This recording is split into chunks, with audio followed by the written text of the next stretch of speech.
What's going on, people? We are Tottenham TV, back here for yet another Tottenham update. Do go check out our website before we get into it. It's WeAreTottenhamTV.co.uk for your latest Tottenham articles. We will be giving away some merch as well to the best commenter on the channel or on the website. So do go and check out the articles, leave your best comment in, and we'll be doing a show reviewing the best comments on the website and giving away a t-shirt of your choice to the best comment around. So let's get straight into the update, talking about Mickey van de Ven and his injury update, as Paul O'Keefe provided us with a bit of an update today. And he says Mickey van de Ven's hamstring injury is a grade 2, borderline grade 3. The NHS say that mild to moderate grade 1 or 2 tears or strains can heal within 3 to 8 weeks with diligent home therapy. For a grade 3 hamstring tear or strain, recovery may be as long as 3 months. So we're pretty much as in the dark now as we were before this update. Fantastic. We learn a lot from that. I don't know what to really add to that. I mean, in terms of if it is grade 2, that's obviously fantastic news. But I mean, I don't know what borderline grade 3 means. Either it's 2 or 3. I don't know how it can be one or the other. It's a bit peculiar, but how it can be in the middle. But I mean, great. If it's grade 2, I'm sorry, let me just start. We saw footage yesterday of Van de Ven in recovery, which was actually quite encouraging.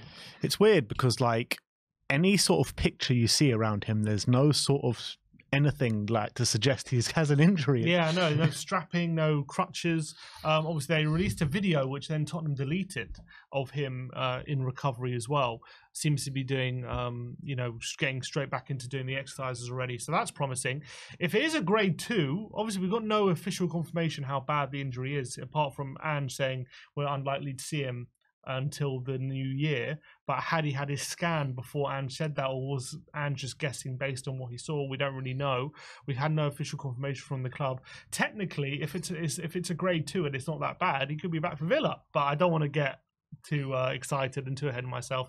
I think I'd probably say, given that 8-week timescale, if it is grade 2, again, that would take him to the new year. So even if it's a bad grade 2, it still could be a while before we see him. I'm thinking about it, and like, he's obviously already started gym work and stuff like so soon after this injury. And if it was as bad as first feared, like, surely he wouldn't be already in the gym. Yeah, if it was a really bad tear, you would have thought he would still be on crutches. He would still be nursing it a lot. So clearly, it's not as bad as maybe everyone, as it looked, essentially, when we first saw it. Because when we first saw it, I thought this guy ain't going to be walking for at least a month or so, like, properly. And he's already back in the gym. Yeah, and he's not got crutches or anything. Doesn't look too much in pain, but obviously I don't know about. We only seen the pictures that we've been seeing, but he does seem to be recovering fairly well. And maybe he's what, because I don't know if you've ever seen the Flash. He's got super speed. He recovers super quickly. Maybe Van de Ven's got a bit of that in him. Well, judging by what we can see on the football pitch, then maybe you have a case to it. Exactly, to be fair, who knows? But yeah, look, that's Mickey van de Ven. I still think like it's still hard to know exactly when he's going to be back and the extent of the injury until we get proper official confirmation.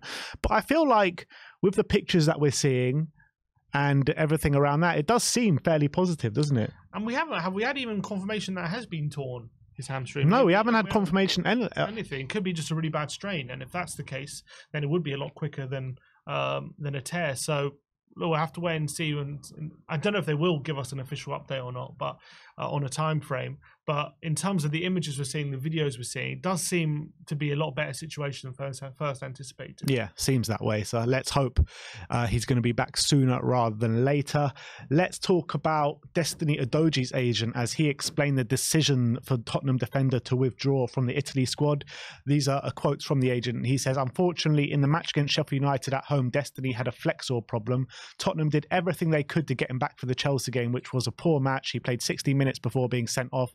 Afterwards, it was deemed appropriate not to risk, as there would have been a big risk of relapse. Destiny, until the last moment, tried to convince the Tottenham staff that the national team was something exceptional for him. He is 20 years old, who told me, we want to be part of history, to be part of this group on the run-up to the Euros, to be part of history. So it seems as though Destiny was trying to convince Spurs that he was ready to go to Italy and he didn't have the injury and wanted to play for the national team. Well, as a young player, 21-year-old who's only had his first taste of a call-up last month, I'm not surprised that he wants to do everything to get back in that squad. And he knows that, the Euros are coming not that far away at the end of the season, and he wants to be part of that squad, and the only way to guarantee that is to be part of it when he's been called up. So it must be frustrating for him to pull out due to injury. But it says something interesting there. He said he's been dealing with something since the Sheffield United game. Now, Sheffield United game was on the 16th of September. That was even before the Arsenal game that we played. So he seems to think he's been carrying this for that long, so that's quite a concern that he hasn't fully recovered. Obviously, he missed the Palace game. That's the only game he's missed through injury in that time. So hopefully this time could really help him recover to his full capabilities. Because obviously, again, he's had a few appearances in that stretch where he maybe hasn't looked like the same player again that he looked like in the first part of the season. But it must be frustrating because when you've got your first call up, you've got your first caps. Obviously, he's got a taste for it now, and he just wants to get back involved. I'm assuming as well he's got a good chance of going to the Euros and being there starting. Yeah, absolutely. Back. So it might. He probably sees it as a missed opportunity, the fact that he's not with the squad. Yeah, and I think it shows the kind of how much he values being in the national team. But I also credit Spurs for this as well, because it's not so often Spurs kind of persuade or pull players out of their national team. And I think credit to Spurs for doing that. I mean, they could have maybe done it for Bentancur as well, who's also recovering from a nasty ACL injury, but maybe he is fully fit and they don't mind him getting those minutes, and those minutes will be valuable to Bentancur. But in terms of Udogie, I'm happy that they did pull him out, because I think that these 2 weeks will be very valuable. I 100% agree, but I do find it interesting because I assume if he didn't get sent off against Chelsea, he probably would have played against Wolves. Yeah. And yeah, he's fit enough to play for Spurs, yet they want him to pull out for Italy. So I'm happy about it personally, but I just find it interesting. Yeah, and that's what I'm saying, you don't hear this very often from Spurs, do we? We always just don't have any sort of arguments or, ways where we pull players out from their national team, ever. But then again, Maddison was called up for England, and he's set to miss 3 months, but he got called up. Yeah. So I don't know. It's a strange one, isn't it? All right, and next up, Sonny has been talking, and he's pushed back rumours about injury after the Wolves game. He says, when playing a game, you get stepped on or kicked. I kick myself sometimes. Other than that, not being able to sleep due to jet lag, but I'm in good physical conditions, pushing back that he's got any sort of groin injury, which, look, there has been rumours of it throughout the season, but he's saying that there were rumours after the Wolves game, which I don't really remember, but good to hear that he's in good physical shape. Yeah, we've seen him been definitely suffering from some sort of injury in the groin for a lot of the season. Obviously, Ange has mentioned it, that he's had to manage it. We've seen him take Son off in a few games, like on the 70th minute or so. But he obviously did. I'm pretty sure he played the whole 90 minutes, didn't he, against Wolves? I can't remember if he's done that too often this season. He always seems to get taken off for like 20 minutes to go or something. That's what I'm saying. Yeah. Ange seems to be managing that kind of injury.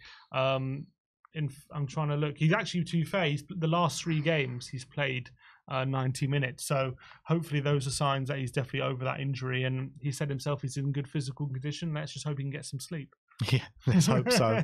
But I don't think he's going to be getting much sleep with all the travelling he's going to have to be doing over the next week or so. But look, it's not like he's travelling economy, is it? So I'm sure he'll be all right. But let's talk about potential transfer dealings. And we've got 2 to talk about. First, we're going to talk about Pedro Goncalves, as Ojogo says that Tottenham had representatives at the match between Benfica and Sporting last weekend, specifically to watch Pedro Goncalves, and not only Pedro Goncalves, but Marcus Edwards as well. I think I'm not too fussed about Marcus Edwards, but I think Pedro Goncalves will be an absolutely brilliant signing for us. And I think, like, if there's an opportunity there to maybe sell Lo Celso and bring him in, I think that would be an unbelievable upgrade for us. That'd be fantastic, especially he's versatile as well. He's obviously, the last couple of years, he's been an absolute machine when it comes to goal contributions. He's really been exploding over the last couple of years, Goncalves, and he's got so much quality. He's got an amazing shot on him. He's a brilliant finisher. He's carrying on his good form this season as well, with quite a number of goal contributions, especially in the Europa League. And I think the main thing is his quality and versatility. He can play in the midfield 3. He can maybe do a job out wide as well. So I think he'll probably be expensive, but I think it'll be worth the money in terms of the quality he gives you. Yeah, I believe he's got a release clause in his contract for about 60 million or something. And I think for someone of that quality, 60 million, I think is a good price. Not cheap, but yeah, I think it's worth the money. It's something that is within Spurs' range, I reckon. 60 million. Anything above that's probably not. Yeah, I can't see us signing him in January though. But then again, you never know. Maybe if they see an opportunity, they're going to watch him and think this guy is definitely the answer. No, it's actually 80 million euros buyout clause. So yeah, about 65, 70 million. Yeah, I told you, expect not cheap. Not cheap. And Lisbon are kind of being like, well, you need to meet the release clause if you want to prize them away. That's their stance on it. Usually release clauses as well, a lot of the time are paid in full. Yeah, but we got around that with Pedro Porro, didn't we? We got around that with Pedro Porro. That was a loan, wasn't it? I mean, because the whole sticking point is they wanted the release fee up front. The whole winter we were talking about that, and then we came to some sort of agreement. Obviously, Pedro Porro really wanted the move. We ended up getting it on loan, and then a few installments and stuff like that. So there's always ways around things. That's also true. But then again, that's not about meeting the release clause. Then that's about negotiating with Sporting. Yeah. But I think they would probably want the same value as the release clause, but maybe we could sort it out with a loan or different installments. You know how clever different ways that Spurs like to do their deals. Yeah, 100%. Last but not least, we're going to talk about Wilfred Ndidi, as reports in Nigeria say that Tottenham are in the picture to sign Leicester's Wilfred Ndidi. The midfielder has a deal expiring in 2024, and the possibilities of securing his services for free next summer has also attracted Barcelona. The Spurs seem to have already started working on the deal for next summer, and reports in Nigeria make no mention of whether Tottenham would still battle it out if he was to sign a new deal at Leicester. And he has currently 3 goals and 4 assists in 15 games for Leicester this season.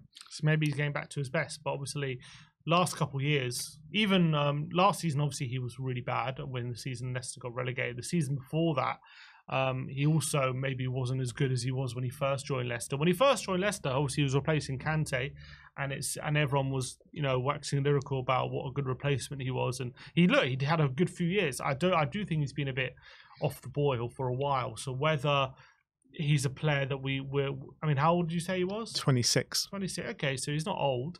I guess he would be a good backup for Basuma. I think in terms of defensively, I still question whether on the ball he would be of the level that we're looking for, albeit I do think he's a decent player on the ball, but I think there are better players out there that we could probably sign to play in that 6th position. But then again, on a free transfer, it's hard to say no. I just think, I don't know, something tells me that I just feel like we should go in a different direction. I mean, look, if he's a player that the scouting department and Ange Postecoglou really want through the door, then I'm all for it. I agree with you. He has been off the ball for the past couple of years, but when he wasn't off the ball, he really was a top Premier League midfielder in that moment in time. Maybe different circumstances, you don't know why a player goes off the boil. But look, if Ange Postecoglou has made it very clear about it's not just about your footballing quality, why he brings players through the door, it's many different aspects. And if he meets those aspects or those requirements, then for a free transfer, I think it'd be a brilliant signing. Yeah, if you asked me 2 years ago if it was the case, I'd bite your hand off. I just think a couple of years off form is something to be looked at. But of course, if they decide that, then I'm going to jump on board. But I just feel like in terms of a player that we need for the number 6, Basuma has those physical attributes. Indeed, is just I want a more of a passing player, maybe, to be an alternative to Basuma, rather than a player who's, again, a bit more physical but doesn't really have great technical ability. Fair enough, but that is your Tottenham update for today. Let me know in the comment section below your thoughts regarding all the news stories we brought to you today. Do remember to go leave your best comments over on our website, WeAreTottenhamTV.co.uk, where you get daily Tottenham articles. Thank you for joining us. Like, subscribe and comment. And as always, come on you Spurs.